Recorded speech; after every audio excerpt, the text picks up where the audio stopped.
Good morning, good morning, good morning. Welcome to Fly Nubian Money. Good morning, good afternoon, good evening, just depending on when you're watching the broadcast or listening to us on Spotify. This is Fly Nubian Money, where we help you master your mindset and maximize your money. Today, we're discussing a conversation that a lot of Black women can relate to. Should dating take a backseat to motherhood? I am Dr. Javette, your co-host on this day. Our conversation centers around Tamar Braxton. Recently, she shared that she has no desire to date for the next 7 years until her son turns 18. And she's not alone. Many Black women feel that they have to choose between raising their children and pursuing love. One big concern, bringing different men in and out of their home and the impact that could have on their children. But is putting dating on hold truly the best choice? Does it protect our children and give them stability? Or does it leave Black women lonely and struggling financially? More Black women are choosing to stay single until their children are grown. What does that say about our relationships, our community, and the future of Black love? We are going to talk about it today. Again, I'm Dr. Javette, and I am joined on this panel today by our Fly Nubian King, Joe Corley, who is a licensed therapist and mental wellness coach, as well as Ms. Moya. Moya is a tax professional and college funding specialist, and Noma Lenga just popped in. She is the founder of padsforourgirls.com. Welcome. How's everybody doing this morning? Afternoon. It's morning for me in Arizona, so it might be afternoon for y'all, but how y'all doing today? Everybody good? Doing great, Lene. Nice to Okay. see everybody. You too. All right, so let's start with the first video. We're going to start with Tamar Braxton, and we're going to go to that video, and then we're going to dive into this discussion. My kid is 11. I probably won't date again until he's 18. Just hard on yourself. No. There's no way I'm going to bring another man into his life to be unsuccessful. There's no way, because they're broken because they feel like to get a good woman, these are the things that you have to say. I want a wife. I want a family. That's what I just said. I used to literally be in relationships yeah. when you were saying, please don't tell me what you think I want to hear. If you just want to bang, honestly, say me that. too. Why is you lying? Say it. Exactly. They come with a script. Yeah. They come and everything is scripted. Right. But you know what? The mouth can only stay on for so long. Right. It's all, everything in the house. I love that, honey. Everything in the dark always come to light. Exactly. So, thoughts when you first see this video, when you first hear this commentary. I'm going to start with you, Nomalingo. What are your thoughts when you're hearing this conversation? So I thought it was interesting that she thinks that those are the only two options, that either she dates or she doesn't date. I'm sure Joe will have more to say about it. You can actually go to therapy, fix yourself, and become a better partner, get into a healthy, functional marriage, and raise your kids within that marriage. There aren't just two options of I'm a basket case and I keep failing here, or I'm just going to quit altogether. Those aren't the only two options, because it has been proven over and over that children do their very best when they're in a healthy, functional two-parent home. All right. In the chat, let me know your thoughts. When you see this video or you hear this type of conversation about waiting until your children are grown to date, what are your thoughts on that? Let us know over in the chat. Joe, what are your thoughts when you hear this kind of commentary for Black women? My first thought is I need a new messenger. I need to talk to somebody. I need to talk to somebody else about this.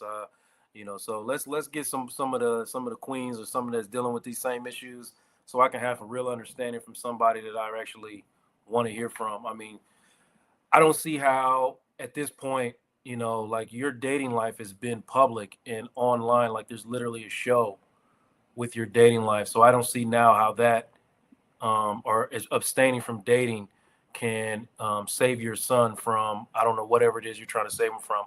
But ultimately, I don't think any woman should be doing this. I don't think that's the answer. I think oftentimes, especially in my work dealing with teens and adolescents, the parents underestimate how aware their children are and how smart they are. So even when you think you're doing something or you're keeping something from your child, most likely you're not. So I don't think if you asked her son if that's what he wanted, I don't think that's what he would say. But I don't know. So you're saying you think that, I mean, even as a child, the preference is to have two people, a man and a woman, a husband and a wife, or it doesn't may not even be husband and a wife. That's what it should be, but at least there's two different individuals to feed into the child. So a child doesn't necessarily want to be starved of another individual by just having the one. Let's be clear.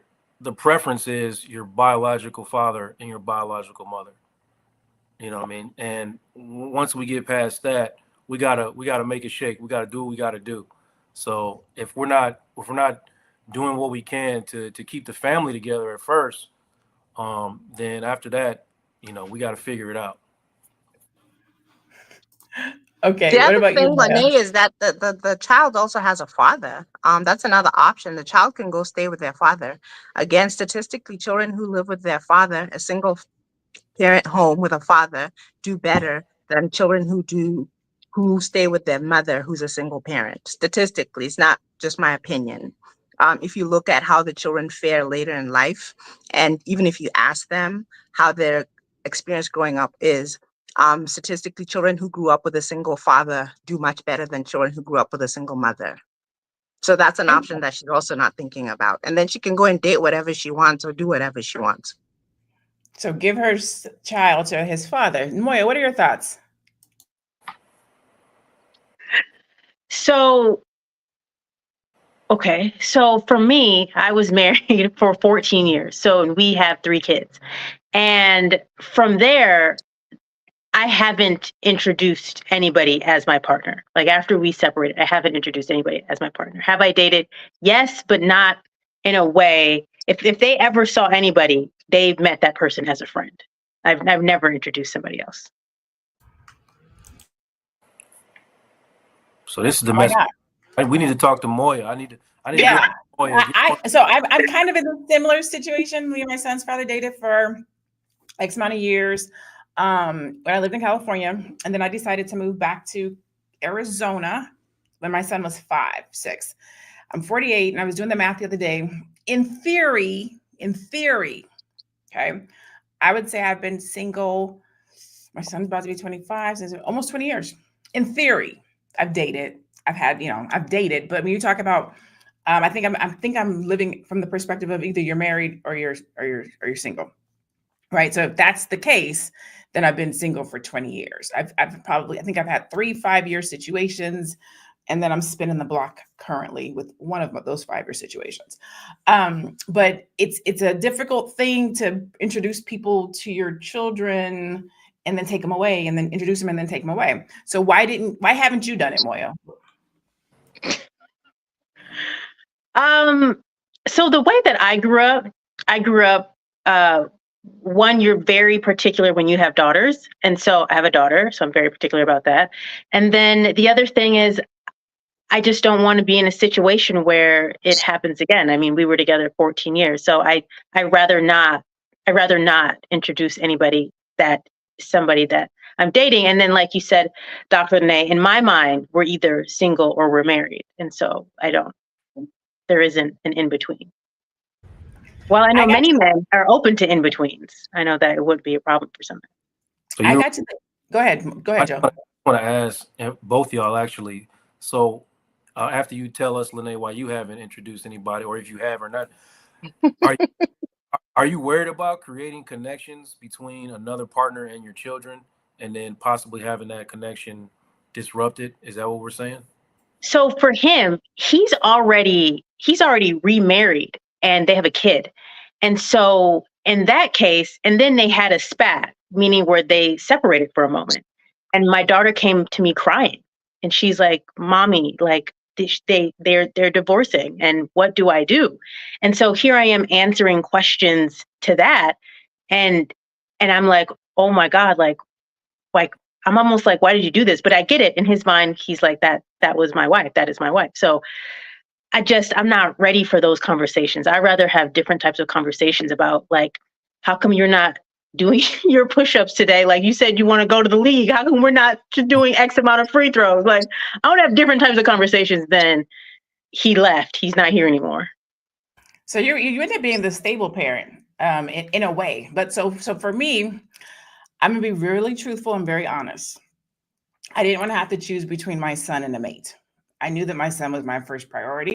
I'm a single mom, and I'll be real transparent, honest. I didn't want to have kids growing up. And I didn't want to have kids because I knew who I was. I'm a Virgo. I'm a perfectionist. I'm selfish. Don't touch my stuff. Don't move my stuff. I love me. I had a mean streak growing up, and I was just like, I shouldn't be a mom. So I knew that I didn't want to have kids. So when I had my son, when I decided to have kids and I had my son, I was like, I gotta throw everything I got into this because I don't know if I'm gonna do a good job. And I thought I was gonna be a horrible mom. And so I didn't give myself the space or the grace to try to be a parent and something else. And so I knew that you can't have a man and put him second or third. And so I just gave all that I had to my son. I still dated. I still did what I did. You know what I'm saying? I still saw people, but it's just between my son, my career, and or my school, and or my life, a man doesn't want to be third. And so that was how it worked out for me personally. So we're going to get into this because I want to hear what Nomalenga has to say. She's a relationship guru. She's a mom, and this is her jam. So we're going to go to a commercial, and then we're going to come back, and I want to get your opinion on this, Nomalenga. It's a good show right here. But I'm biased. If you are just tuning in, you are watching Fly Nubian Money, where we help you master your mindset and maximize your money. My name is Tiara Williams. I'm also known as Miss Black Hollywood, and I'm the proud producer of this show because it is lit. If you want to receive notifications for when we go live Monday through Friday, 1 to 2 p.m. Eastern Standard Time. All you have to do is text the word Queens to 87948. That's Queens to 87948. That's QUEENS to 87948. Also, if you want to grow your money and not blow your money, all you have to do is go to flynubianmoney.com. There's all kinds of resources, there's courses, there's free giveaways. There's just no reason to be broke in 2025. All you have to do is go to flynubianmoney.com. Obviously, you don't want to be entertained here. You want to know enough to grow. Wait, I need to put that on a shirt. You got to know to grow. Got to know to grow. So know and grow with flynubianmoney.com. So know and grow with flynubianmoney.com. In order to do that, you have to text the word 87948 to Queens to 87948 so that you can be notified when we're live. You also need to go to flynubianmoney.com and register so that you can get the tools and the resources to know and grow. Okay, Nomalenga, tell me what you think. What are your thoughts on this whole? The first thing is, I think I'm not a relationship guru. Well, you have good advice. You believe family is first. I really do believe that the foundation of everything is family. You're correct on that part. I just wanted us to look at two things a little bit differently. Number one, let's talk about purposeful dating. I believe in dating for marriage, not just dating to date. And the idea here is that you can date more than one person at a time. The men on my Facebook go nuts when I say this. And I always have to clarify. I didn't say sleep with 10 or 5 men or whatever at the same time. I said date, like an interview kind of process where you're getting to know different people and your relationship is not going to go any further than just getting to know each other until you actually know each other. Imagine that, right? And actually, here's another thing that most people don't think about. You can actually this person is just a friend that you're getting to know. There is nothing wrong with them being introduced to your child, coming for dinner, everything, sanitary, no boyfriend, girlfriend labels. Because imagine you take 6 months and get to know somebody, get attached to them, they get attached to you, you're sleeping together, you're building a relationship, then you introduce them to your child, and then it doesn't work out. So you want to know in the beginning how your child fits into that whole thing, how they feel, what they think. And you can be honest and open with your child. Like, you know what, daddy's gone or daddy and I not together. You know how well, in my opinion, in my case, it would be, we believe in family, 2-parent family. And, we are open to having a new dad in this home, in this case, it would be a stepdad. And, would you be open to meeting somebody? You can talk to them, feel free, all of that other stuff. And the funny thing is, actually, when your kids get to know people, you actually see how they interact with those people. And that should inform you some more about who that person is. And they can also know, is this a situation that they want to get into as well? Because there are, again, other people who've had great relationships. And then when the kids get into it, they have horrible kids. I'm sorry to say it. And then everything goes wrong. So that's just something to think about, which kind of gives a different perspective on the conversation. So you're not really throwing your kids into new people all the time, where they get attached to somebody, but you're kind of giving them the opportunity to get to know the people you're getting to know, and you're letting those people kind of see your kids in a very safe environment. So I have a question. So when is this happening? Like, I think you mentioned 6 months. So are you waiting 6 months, or are you introducing your kids to people, not you specifically, just the advice that you're giving? Are you introducing them to people sooner than 6 months? As soon as possible. I'm saying, usually people say, well, if I haven't known him for long enough for him to meet my kid, they usually say that. Or I don't know him well enough, I don't want him around my kid. But I'm just kind of proposing that, how about if you don't label anything, and just like how you can have an uncle or an aunt, a friend over for dinner, chat, and everybody's having fun, why not do that with your prospects?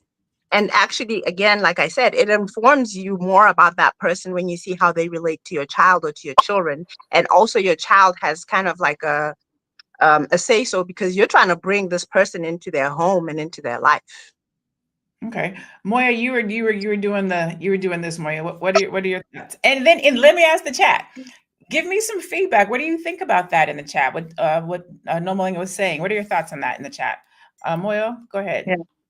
Well, because I said, like, I do the friend thing, but I need some runtime. Like, there needs to be a leeway of me getting to know the person than that person. Because one of the things that you have to understand, especially in my experience with men really tell you what you want to hear. They tell you what you think will sound nice. So with that being said, I need to have time to decipher what's authentic, what's not authentic, and what this really is. And so, yeah, I would, and I do agree with Noma in the sense that, you might want to bring them around earlier in some settings that are just kind of open settings, but not necessarily the same time I'm knowing them is the same time that the kids will know them. Joe, as a therapist, what kind of effect would that have on children if they're being introduced to your friends on a regular basis for a minute, and then they're there and then they're not there, or whatever the case might be? How would children react to that? I know my son, he knows it. He's gonna be like, what happened to Uncle John? Where Uncle Franco? What happened to Ben? Remember you brought Ben around? I'm not saying I'm not saying I know all the men's. I'm just saying. You just pulled Franco out of thin air, huh? That's quite a name. It's quite a name. No, that obviously can get confusing to a child without having conversation, which once you are not with the person's biological parents anymore, conversations need to be had, like from the gate. You know what I mean? And an understanding about what our new normal is now. Okay. Listen, mommy is looking for love. Okay. I want to be loved again. Do you understand that? Are you, do you understand what I'm doing? But now anybody that, in my opinion, anybody that courts mom now has to court the children as well. Like you have, and if you're looking at going into a serious situation. So once we understand that, okay, now we a little bit more than just dating or just friends. Now we have to, see how things go with, you interacting with my children. But I got a question for you, Lene, because you said that you didn't want to choose between your son and a mate. So that made me curious. If you had stayed in a relationship with your son's father, would he then be number one?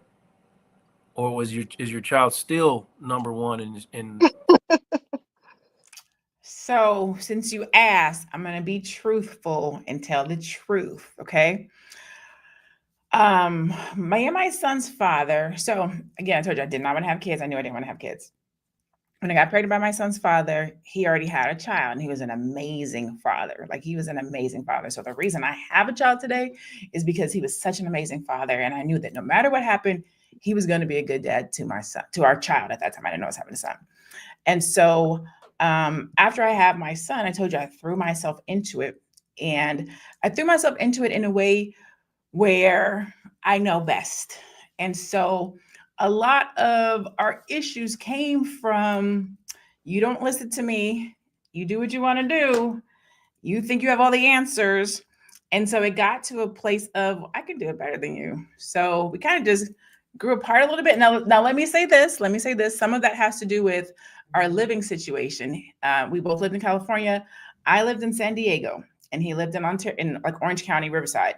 So I was literally taking care of our son Monday through Friday. He was just coming up on the weekends. So I kind of got into this space of, well, I'm doing everything by myself. So when I'm doing everything by myself, I'm kind of making all the choices and decisions, right? And so that created, distance. And so we got to a space of, I'm doing it all by myself. And so to answer your question, I don't think so. I don't think that I would have put him before my son because that was some of the problem. He felt like I put my son before him. Like the choices and decisions, like everything I was doing was geared towards him, my son. And it was because I didn't want to be a bad mom. So he got all my time, energy, effort, attention, everything went into him. So yeah. Thank you. Is it worth considering that I'm going to just stick to marriage and not, relationships that are different? Is it not worth considering that being a good wife is part of being a good mother? Because what we do when we're parents is we're role models. For our sons, we're role models in terms of what they should look for a healthy, functional wife. And for our daughters, we're role models in terms of what kind of wife they should be. And this is all assuming we are, doing our best and being our best. So that's how I look at it. Like actually putting your husband first is putting your child first, because what you're doing is you're creating a healthy and functional home that a child can grow up in, and just setting a good example for the child that this is how it works. This is how it should be. And I'm not excluding that there's other kinds of relationships or whatever, but like I said, I'm focused more on like marriage and family and the stability that you can offer a child. Yeah, we were actually, we were actually in the process, we were engaged. So we were engaged, we were working towards marriage. And somewhere in between in all of that, I knew that he was not the man for me for the rest of my life. Like I knew that, right? He asked me very point blankly, like, do you love me? I do love you. Do you want to marry me? Yes, I want to marry you. Do you see us being together forever? No, I don't. And I was really upfront and honest. And so we took a step back to try to, regroup and get together and redo things. But I was willing to marry him and be with him for 18 years to be a family. And I knew that we weren't going to be together forever. So we didn't go that route. But he is today, he's one of my best friends. Like we get along great. We co-parent great. We kick it. We travel together. Like we get it in. We are great co-parents. He's a great friend. And so we're going to come back and we're going to talk about relationships from a different perspective. We have another clip that we're going to talk about around bringing people into your relationship and what does that look like, especially if you have daughters. And so we're going to go to commercial break. When we come back, we're going to go to our next clip. I know you're busy, you got things to do, and you can't take us on the go with you every single day. Good news for you. We are now on Spotify. So if you can't watch us, now you can listen to us on Spotify. Search Fly Nubian Money and all the episodes shall appear. All you have to do is like, subscribe, leave a 5-star rating, leave some comments, tell people how you love us so that when other people come along and are looking for a great show to watch, they can find Fly Nubian Money too. One last thing, and just in case you've been sitting under a rock, Fly Nubian Money now has an investment club. We are the Fly Nubian Money Club. It's easy. All you have to do is go to flynubianmoneyclub.com, and I am committed to bringing in top experts from all industries to help you level up. They're teaching us the skills that we need to compete in this market. We often say that nobody is coming to save us, not the government. But guess what? We're coming to save us. I'm coming to save you with the Fly Nubian Money Club. So listen, all you have to do again is go to flynubianmoneyclub.com. We have a 30-day free trial set up just for you, just for those people that are struggling. Even if you ain't struggling, you ain't got to struggle. I'm coming. Okay, let me stop playing. I'll see you soon. All right, that's flynubianmoneyclub.com. Go and check it out. So we're going to pivot just a smidget, kind of say, I think what Moya was alluding to, because there's a variety of different reasons why a person may not date, right? I kind of talked about being a mom and those things, but there's also who are you bringing into your household? Who are you introducing your kids to? And so we're going to watch this video and then we're going to come back and talk about it. Single mothers, I need you to be careful because oftentimes guys with wrong intentions seek you out because they know you're too busy to notice their inadequacies. How can you command more of his time when you got a child that's demanding most of yours? Single mothers are oftentimes more understanding of a busy lifestyle than a single woman would. And he uses that to his advantage. I'm saying there's nothing wrong with the way you move, single mothers. I think you should put your child first. I'm saying, though, even though that's what you should do, bad men or men with wrong intentions will prey on that and use your strengths as a weakness. There are men that have no intentions on wifing a single mother, but they will fuck her. They will play with her heart. For them, it's more convenient. They're like, she can't demand my time on a random Tuesday. So now that I got her on my team, I can now find other people to fit those roles. Be careful. That's all I'm saying. First of all, if you watch any type of social media, you know he getting dragged for being toxic himself in his work environment. But we're not going to talk about that today. That's not the conversation. Moya, what are your thoughts when you hear that about single moms and or men? Because I don't know if it was more for single moms or more about the man. But what are your thoughts? Well, I never thought in terms of this man is using me because I don't have a lot of time. That never crossed my mind. Like I've never encountered anything like that. Like they still want as much time as they can get. And vice versa. I always tell, even when I was dating, like, because I'm dating through this whole period of time, right? And I used to, just because I'm a mom and my kid's involved in the things and I'm doing the things and whatever, I still have time and I still make time, right? Joe, you're smiling. What do you think? Is that how men think? I'm smiling at Moya said they want as much time as they can get. Go ahead, girl. Go ahead, girl. At all. But no, I don't. I think that a certain man would think like that, maybe, possibly, but I mean, he more than likely be wrong most of the time. I don't think the fact that a woman has kids or has children has anything to do with her levels of desperation. Maybe sometimes it does come into play, but I just don't know if he is. I don't know if I agree with Floyd or not. Like, is he pandering or not? I'm not really sure. Like I said, I like to have conversations with single mothers so I can get it straight from the horse's mouth. I mean, y'all would be better suited to answer that question than I would. I don't think that's accurate. Yeah, I've never come across a man who wanted less time or who didn't want to engage or who used my being a single mom against me. You know what I'm saying? You don't have the time, you can't commit, you're not around, you're not available. The ones who have, like, I had a really weird situation with a dude once who wanted to come into town to see me and wanted to stay at my house. And I was like, you can't stay at my house. Like, it's my son. He's like, I've known you. We've known each other for years. We've talked all, and I was like, yeah, but this is my house. You cannot come. You can come visit me. You can come into town. You can go to a hotel, all the things. We can kick it, all the stuff, but you cannot stay at my house. He talked to me for 3 years. We're cool. We're still friends. Like, we talk to this day and we go back and forth. I'd be like, remember that time you didn't talk to me for 3 years? Yeah, he gets it now, but for real, Franco, that's him completely. Never, ever, ever, ever, ever do you have a chance. We could be cool. We're friends. We do all the things. Oh, that little Tiffany's necklace I usually have on every day. He sent me that for graduation. We still cool to this day, but no chance in hell at all. That was definitely Frank. Yeah. All right. So for the panel, go ahead, Nomalinga. The thing is, somebody who's a predator can take advantage of a single woman just in the same way he can take advantage of a Single. single mother. Right. If that's what he's inclined to do, a loser is going to be a loser regardless of whether you're a single mother or you're just single, and a good man's going to be a good man regardless of whether you're single or have a child. So I think that's not really relevant. Yeah.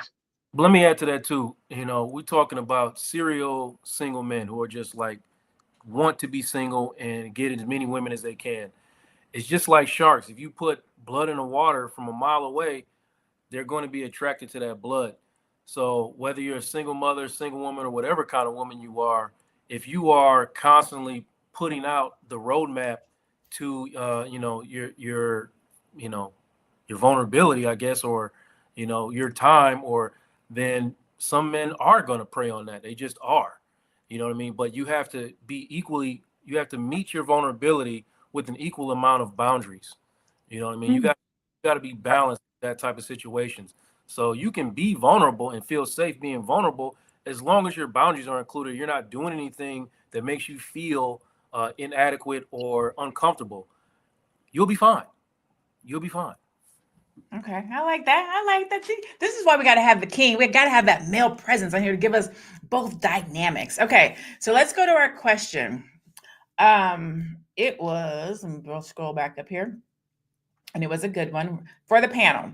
Do you believe that it would be more difficult to find a suitable marriage partner if you take yourself out of the dating market for a decade or more while your children grow up? Moya, I'm going to start with you with this question, being that you and I are both people who are, do you not date at all, or you date, but you have not introduced anybody to your children?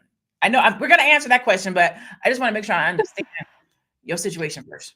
Yeah. So yes, I date, but so dating with me is very binary, meaning like either I'm dating to take you serious and I feel like there's a possibility of marriage, or I'm dating knowing that this moment is just a good time. Like it's just, we're going to go hang out and this is going to be fun. So with that being said, I haven't dated anybody who I was like, oh, wow, I really feel like this can be more than what's presented. Now, that is a good question in terms of no way. Right. So by that time, like I'd be like 50. So no, you definitely would want to date someone now, ideally looking to be with them for a longer period of time. Okay. Let's ask the therapist real quick. Joe, do you think that if you've taken more than a decade to date, will it be more difficult? Let me go back to something Moya said earlier when she was talking to her son. If I stop shooting free throws for 12 years or however long it's going to be, is it going to be more difficult for me to get out there and start shooting them and making them consistently? If I take myself out of practice of anything for 10 or 12 years, it's going to be more difficult for me to go back into it. Is it impossible? No. Is it going to be more difficult? More than likely, yeah. Because you're out of practice with sharing your space with a person. You don't know what you like and what you don't like because you've just been kind of catering to yourself and your children for a decade. So, you don't know what you want in your space. You don't know what your boundaries are. You don't know what your needs are, what your unmet needs are. You don't know. But you learn those things going through the process of dating and dealing with people. So, I mean, I'm going to say yes, it's going to be more difficult. Okay. Nobulenga. So the other thing that people don't like to face is that women have what I call a window, where you have fertility, and that goes away. And people often get upset that you bring that up. But if you're gonna get into another serious relationship, possibly having children, 10 years out of the game is not gonna work. That's the first thing.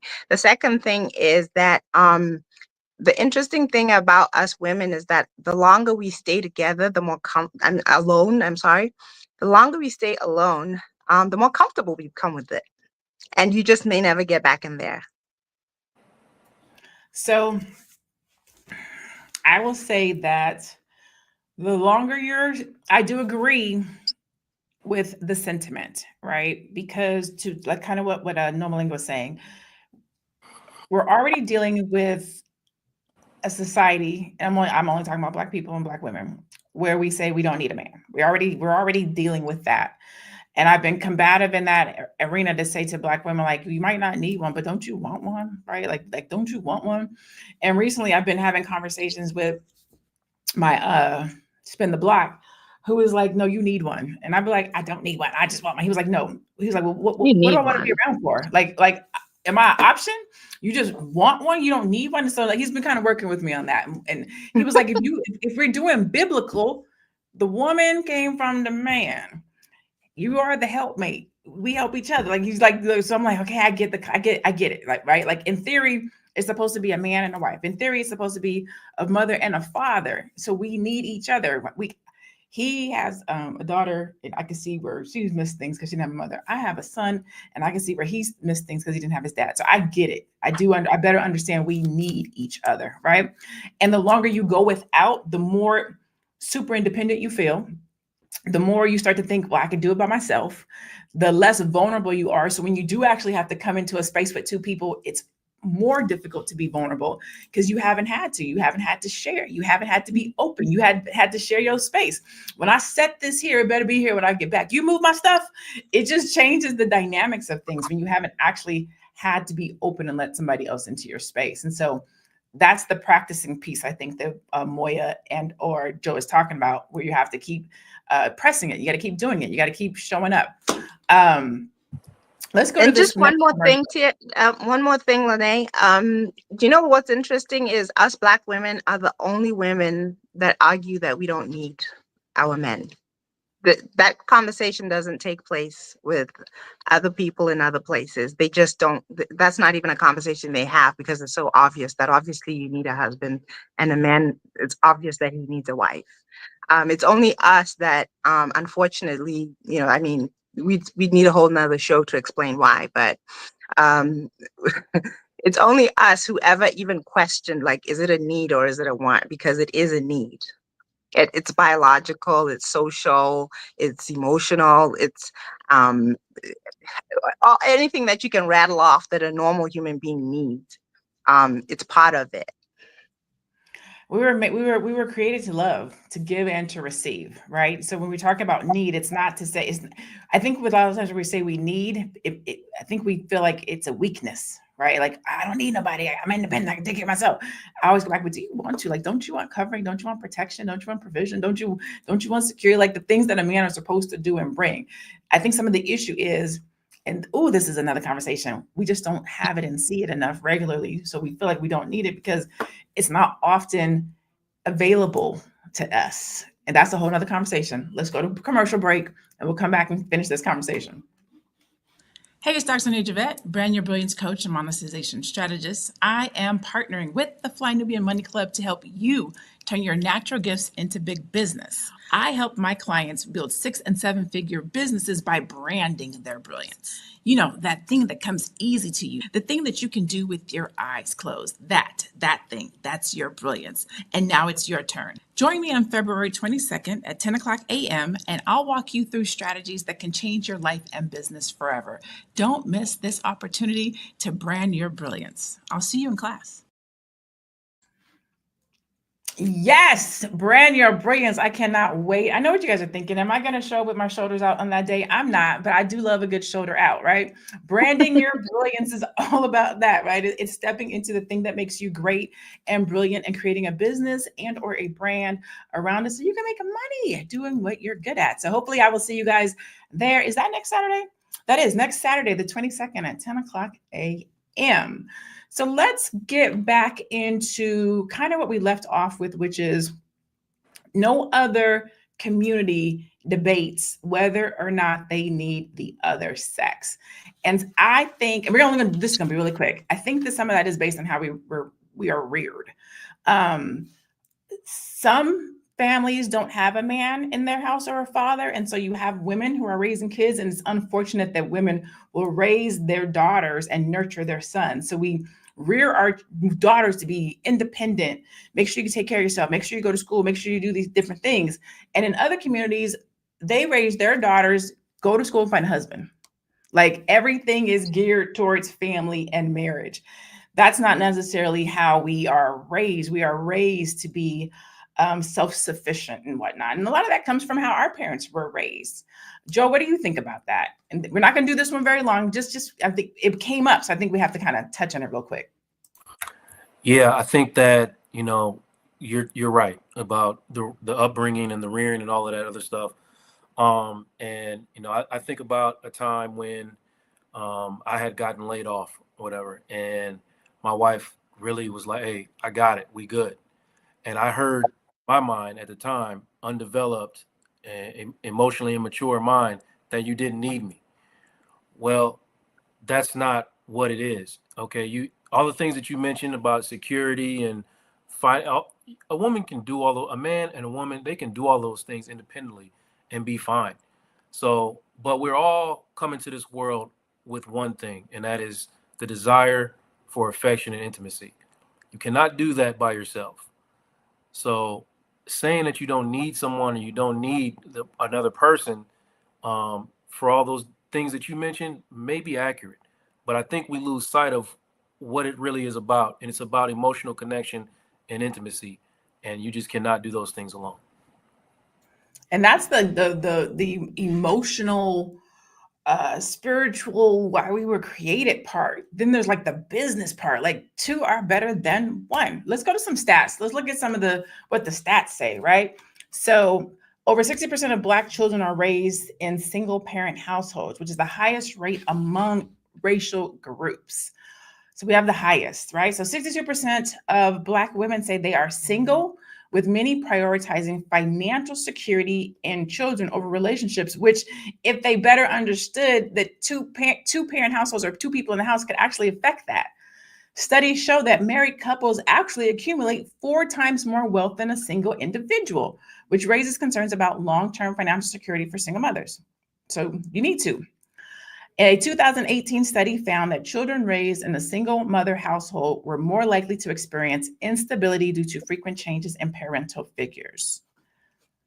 Black women report higher levels of stress and loneliness when raising children alone, but also feel a strong sense of independence. So that last slide gets me, Moya. So we feel independent, but stressed and lonely. How do you feel about that? What are your thoughts? Do we got to give up one for the other? No, I don't feel like you have to give up one for the other. I do feel so, Noah kind of pointed to this, like when she was saying, like, Joe with his notepad, when she was saying to, like, when you're dating, you date more than one man. So this is my thing. And remember, dating does not automatically mean sex, but it's a whole lot easier when you have a list of different male friends that you can go to when you need them, right? So when you're depending upon, and I think many women get it mixed up and they put their all into this one man, thinking that this one man is going to save them and do all of this for them. And it adds a lot of stress and pressure. But if you date and you got to know different men and you were able to assist, like the other day I was out and my tire was flat and I was like, oh my God, what do I do? And so if one didn't answer, then I called the next one and that one answered and they were able to help. Like you need assistance on different levels. Like I just feel like there's a different way to approach this than just, the way that this is presented at this moment. Okay. Domalanga, you give me you got a little bit of this going on. What are your thoughts? I hear what she's saying, and I if that's what works, okay, but that's not what I meant at all. I did not mean to use different men as substitute husbands because you don't have a husband. Substituting a husband, but it's like if you're saying like I'm hoping this one person is going to be my husband. If you're dating multiple men, then what are you doing? You're just dating them, bringing to your house, and then being like, my kid likes you, and now we're together. So the first thing is you're not going to do that forever. Typically, if you are serious about dating for marriage, it shouldn't go beyond about 3 months. Because here's the thing. within about 3 months, you should have all the information that you kind of need to know if you should continue or exclude. And there's nothing wrong with excluding somebody, not because they're bad or you're bad, but just because they're not fitting with, what you have, the vision that you have and the vision that they have for their future. The very fact that, you get tire punctures or you need stuff fixed around the house and all of that is indicative of the fact that a man is needed in the home. And there will be many, many times where you have to call an uncle or a brother or a male friend or whatever, and they are actually acting as substitute husbands because there is no husband in the home. There is no father in the home. In more traditional families, and I will say more African traditional families, you have more like a village raising a child. So what you often find is that the uncles of a child are called when the child is misbehaving or when something is needed where a mother recognizes that as a mother, I'm just not up to this. And the uncles are happy to step in. But that is still meant to be a temporary thing. It's not meant to be a lifelong thing where there's these substitutes all the time, because clearly that child needs a father and that woman needs a husband. It's a need. Joe, from a therapist perspective, what are your thoughts? Yeah, I'm taking notes. I'm really taking notes. I'm hearing a lot of interesting things, and what I want to say is that society puts expectations on you sometimes as a woman. For instance, if you are a woman, like that said, 62% of women are mentioned something about financial security or whatever. So you're a woman that's financially secure and you invite a man into your space and he is meeting all of your needs, but he's not, I don't know, kicking in equal amount of finances and all the things that you think society tells you that you need from a man, then you're saying to yourself, I'm getting taken advantage of. Like that's the thought process that comes out from that. But in reality, all of your needs are being met. So I think sometimes we take our lead from society on what it is that we actually need from a man, when in reality, those are not the things that you need at all. Like, listen, if you want somebody to come out and change your tire, great. You call me, I'm going to say, hey, I love you very much. Call roadside assistance. Because they're going to come and change your tire. I'll come out there and wait with you if that's what you need. I'll come out there and wait with you or wait for you. You can take my car and go home. But I'm just thinking about some of the certain things that's a silly example, I guess. But when I think about all the things that, and y'all do me better, y'all might do better than me with this. Tell me what you think that is that you need from a man, and what actually do you really need from a man? Like, what do you need? So the whole thing of the tire thing, that is an example, because it goes back to the whole thing of even when men say to a woman, what do I need a woman for? Like, you guys just do A, B, and C, and I can get somebody to cook for me and do. So it's going along those type of conversations. So obviously what a man and a woman provide to each other isn't necessarily those things in terms of right. these acts. It's more something more intangible. So I do understand that. I do want to have a better understanding of this whole 90-day fiance thing. Like, you're just saying, like, within 3 months, 90 days, we'd be able to decide if we're going to, like, how many times do we need to go on a date? Like, is this us dating every day and then we're going to decide within 3 months this is the person for us, or this is us dating every other day? Like, how often are we dating to say, like, I think you and I need to be married? The way I would look at it is, if you didn't have a job and you wanted to get back into the workforce, how much time and effort would you put into that? How often would you send out your resume, letters? How much time would you spend looking on the internet? And then when you finally do go for interviews, how many would you go on? See? And the answer is, it should be something that you do. Again, this is purposeful dating. This is dating for marriage. And I understand that we now have a culture where you can date for fun or just or whatever, that's not what I'm talking about at all. I'm talking about purposeful dating where you're serious and you're not going to interrogate people and make them feel uncomfortable, but certainly certain things should come up in those conversations where you're clear about your purpose, and they have to clarify their purpose, because you want people who have the same vision for their future, or at least a similar vision for their future that you have. And you should be able to exclude people. You can actually tell in just one date sometimes that, oh no, thank you, because you just go, oh no, and then there are some people that you get to know and you're like, well, he thinks I'd like to know a little bit more. And you're thinking, I'd like to know a little bit more, which is why I say somewhere down the line, not too far down the line, you might want to introduce friends. You might want to introduce your children. And again, this is all kind of, I don't want to call it an interview process, but that's kind of what it is. This is a very serious decision that you're making. And ideally, when you get married, it's forever. So you should really take your time and be very intense about it without scaring off people. But the other thing is when you're very serious about dating, you're going to scare off people who are not serious. And that's a good thing.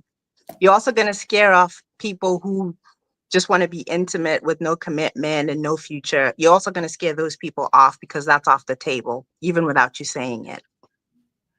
So before we go to our final video and our final thoughts, right? I think that the whole process of dating as a single mom, right? There's so many layers to it, right? There's yourself getting back out into the dating field. There's that. There's do you want to introduce people to your kids and when? There's how are you bringing somebody into your home? Or if they have kids, how are you blending your families? Who's going to discipline the kids? There's so many layers to it that it's almost to this place where it's like, I'm just going to turn kids get grown. Like it's literally almost like that, because it's like, especially if the child's father is in place, like, are you letting some other man discipline your children? It adds so much to it. But I also see the other side of, I want to make sure that my children have a 2-parent home. So I don't know which one is right or wrong. I think it almost comes down to what's best for that person, those individuals, that family setting. Is there a father around? Is there not a father around? Joel, I'll ask you this quick question before we go to the last clip. Hypothetically speaking, if you and your wife were not together and she remarried, we know you would be an active parent, right? So you guys are separate. She remarries, she gets somebody is in her home. Would you feel comfortable with that person disciplining your children as their stepfather? No. So that creates a problem in their relationship. Maybe, maybe not, right? Because if this man is marrying her and blending the family, and these children live in his home, he is going to feel like he should be able to discipline the children. So you have to have it. So there's so many different ways to look at this. It might be a problem. It might not be a problem. You might have two people that can get along. You might not. And it's not that y'all can't get along, but there's just a lot that has to be worked out. Go ahead, Joe. Ask me if I'm the man who is dating a single mother, do I even want to be able to discipline her children? You know what I mean? I don't. That's a good question. Yeah, I don't think, as an emotionally well person, I want to discipline another man's child. I don't want that for myself. I do want to be able to have open conversation with that child as a person, you know what I mean? And be like, hey, if I'm a responsible adult and paying bills in this house, I obviously have some boundaries and some standards that need to be met, and I can have a about that.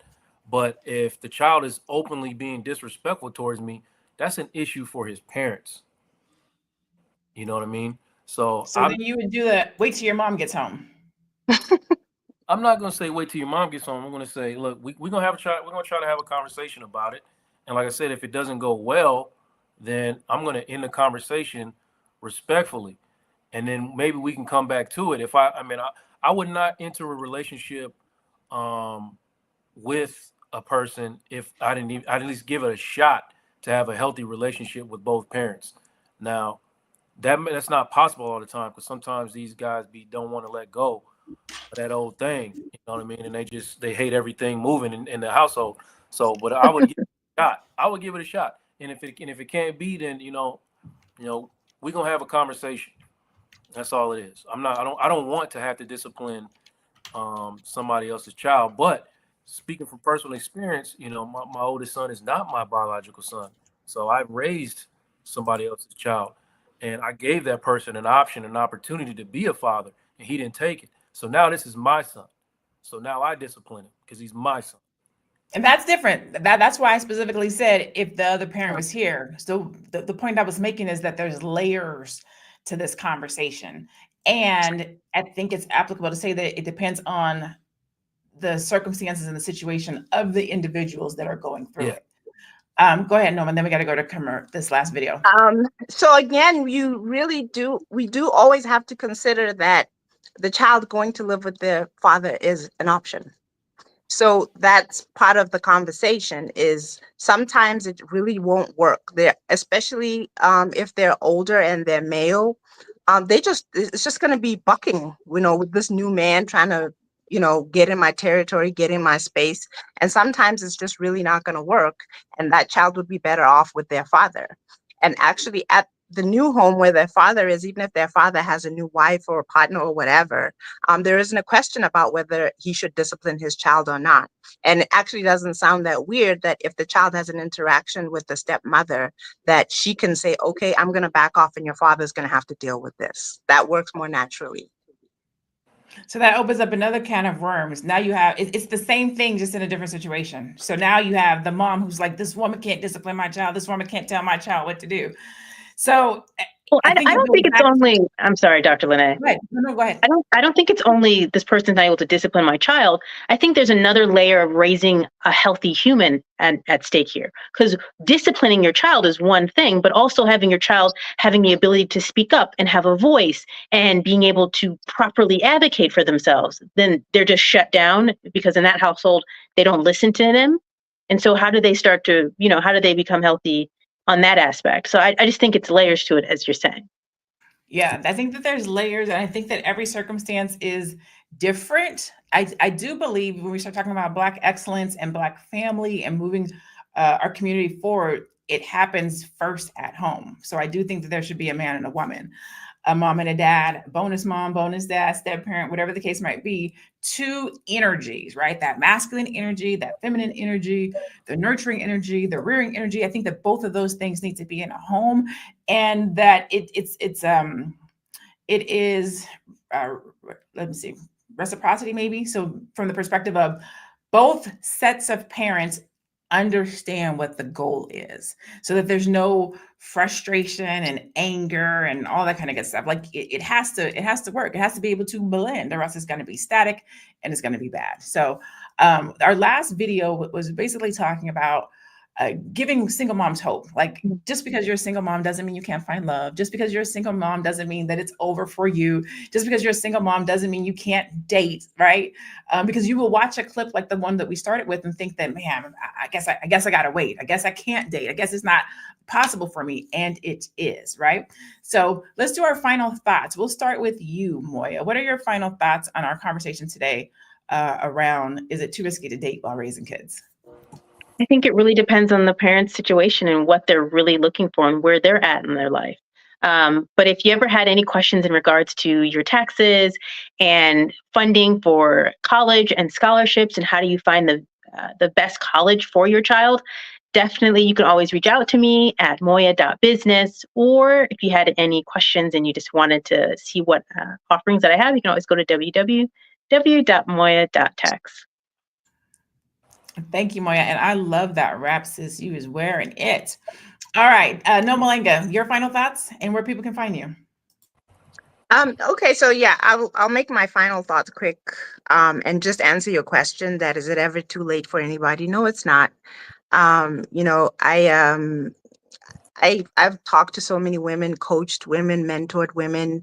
And the truth is that becoming a wife is something that you can, for lack of a better word, train to be, or adjust and kind of lean into. So it's not something that's ever too late or out of reach for anybody if they are willing and they're open to it. And I'll leave that just there. You did introduce me as the founder of PadsForOurGirls.com. Pads for Our Girls is a foundation that I founded. It's a charity. And what we do is we provide sanitary pads for young girls in schools and in here we call them shelters, girls' shelters or women's shelters. And we provide sanitary pads for them who are underprivileged. So you can go to padsforourgirls.com if you would like to donate and support us. Awesome sauce. Thank you so much. All right, Joe Corleone, your final thoughts for today, Doc? Yeah, I just say get ready to adjust to your new normal, whatever that might be. I don't necessarily support cutting yourself off or limiting your needs for the sake of your children. I do not support that. I believe in open and honest conversation with children and getting them to understand that, hey, dad ain't here no more, dad's gone, or dad was never here, whatever it is. But, your mom is a human being. So giving them an opportunity to see you as a human being and open yourself up to the dating world and just keeping conversations open, making sure the space is available for them to ask questions if they have questions, and know that their place in your life is always solidified regardless of who I'm dating. Now, it gets complicated when you start trying to, push them out, because some people do that, put their new partners over their children, and I don't recommend that either. But have open and honest conversations, but never, never, never, never, never, never dim your light or try to squeeze yourself into a space that doesn't fit you, just to meet somebody else's needs. I don't care if they're your kids or not, and I mean that when I stand on that when I say that. But you can find me at realuconsulting.com, where I am seeing clients on the regular, accepting new clients currently. You can log on there and you can book your consultation right from there, and we can get started. We can start talking immediately. Don't you have a podcast? And I do have a podcast that comes on. We're talking relationships this month only. And you know what? I just got an episode to talk about blended families. So that might come up in March. We're going to talk about blended families in March. Y'all gave me the idea. But this month we're talking about relationships, how to stay together. Okay. We're talking about folks that's together and understanding what it takes to stay in a committed relationship and adjust yourself to new normals all the time. And just to piggyback on this topic, man, listen, needs change, folks. Needs change. So have open communication with your partner and be ready to discuss what needs are being met, what needs are not being met, and keep having fluid conversations about that. Period. I love it. So this is what this would be my final thought, and that is, if I could do it over again, I would do it differently. When I'm doing it, I'm thinking I'm doing it right. I'm 23, 24 when I first have my son, and I'm terrified, right? So I'm just giving everything, all the energy into that. I'm not listening to anybody. I had a village, but what I said went, right? You don't tell me anything. I'm very protective of my son, but I'm also prideful. So I'm trying to do everything right. So even though I'm getting the advice, and I got really cool homeboys who are trying to tell me certain things to do and certain ways to be, and different things to do, and I did not listen. And I'm seeing some of those things today. One of the things that my son says to me today, because he's older, I think in the Malingos, somebody was talking about advocating for yourself. I think it was Moya. And so now that he can advocate for himself, he'll tell me things like, man, I really wish I had grown up with a dad in the house, right? But I didn't think about that. I mean, even just siblings, like I wish I had siblings. I didn't even have more kids because I didn't think I could split my love up between them. So I only had the one. And so if I could do it again, I'm sure that I would do it differently. I would have prioritized having someone in my life, but also I would have prioritized having someone in his life on a more consistent and regular basis. Now he tells me things like, I don't want you to be alone, Mom, because I don't want you to have to live with cats for the rest of your life. He tells me that. And then the other thing he says is, if you're alone for too long, I'm just going to get a house and put you and Dad in the house together, and you guys can live the rest of your days out loud. And I'm like, man, if I don't find me a husband quick and fast, because you're not about to put me in a house with your dad for the rest of my life. But yeah, like it feels complicated. It does feel like, there's so many things that have to happen in order for it to work out, to bring somebody into your home or to move into someone's home when you have kids. But I think when you have the right person at the right time who's willing to work through things to make it right, it can work. So that's my hope and prayer for all of you guys today. So this is Fly Nubian Money. You can catch us every day, Monday through Friday at 1:00 p.m. Eastern. Here in our podcast, or if you miss us here, you can catch us on Spotify. If you go and search Fly Nubian Money, you can catch us there. You can also go to flynubianmoney.com. There's free tools and resources for you. You can also sign up. You get a 30-day free trial. I'll be teaching a class this next Saturday, February 22nd, called Brand Your Brilliance, where I'm going to show you how to take the thing that makes you, that makes you brilliant, and how to build a business and brand around it. And then you can also, like I said, sign up at flynubianmoneyclub.com, or if you want to get notified when we're live, text the word Queens to 87948. That's 87948. Thank you to my wonderful, we had a great conversation today. Thank you to the panel. Thank you, Joe. Thank you, Nomalanga. Thank you, Moya.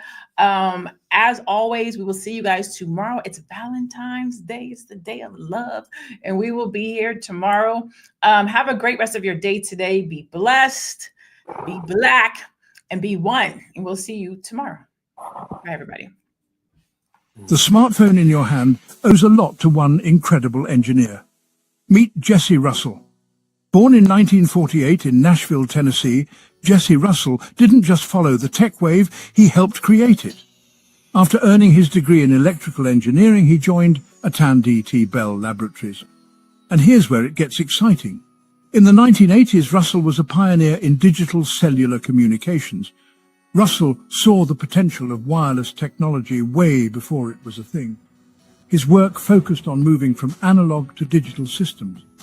This shift meant clearer connections, more efficient transmissions, and the foundation for today's mobile networks. Yes, the very tech that powers your smartphone. But wait, there's more. Jesse Russell holds numerous patents in wireless communication, making his mark on the industry undeniable. So next time you swipe, tap, or stream, remember, you're holding a piece of history. Jesse Russell, the unsung hero behind your smartphone's tech.